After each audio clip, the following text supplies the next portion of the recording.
This should be the most rampant operation by the terrorists. They flew the transport plane in front of Air Force One, then opened the rear cabin door of the aircraft and activated all hundreds of suicide drones. Air Force One also noticed the situation was amiss at the first moment. The security captain immediately ordered the crew to open their weapons and get ready for battle.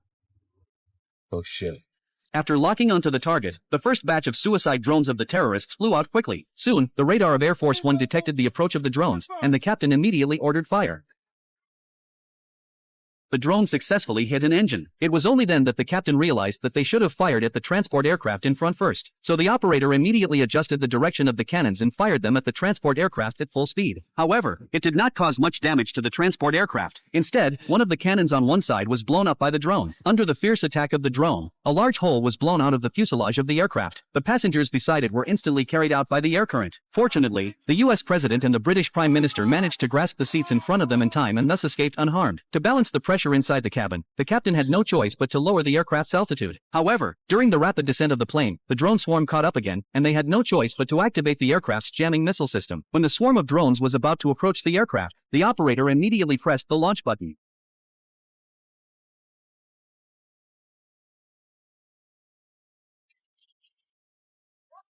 Air Force One completely lost control and rapidly fell towards the ground. At the same time, the terrorists on board had now reached the escape pod. After obtaining the parachute, he didn't forget to burn the remaining one. By the time the president and his team arrived, the terrorists had already escaped through the cabin door. The security captain promptly handed 2 intact parachute packs to the 2 leaders. After checking the current position of the aircraft, he quickly pushed the 2 out of the plane. They successfully opened their parachutes just a few seconds after free fall. Shortly after that, media outlets from various countries began to report the news of the crash of Air Force One. According to the information they have at present, it is speculated that the US President and the British Prime Minister have been killed. At the same time, the US Vice President has been sworn in as acting president in Italy. Just then, an officer carrying a black suitcase suddenly found the Vice President and asked her to restart the Echelon system. Restart the system through voice recognition and retinal confirmation. However, just as they simultaneously turned the key to restart the system, the terrorists took advantage of this gap to invade the Echelon system and quickly gained control of it. It turns out that this is the real purpose of the terrorists. The Echelon system is a monitoring network established by the United States on a small island in the Pacific Ocean. It can monitor every person and every place with a network in real time. Now terrorists will use it to launch new terrorist attacks.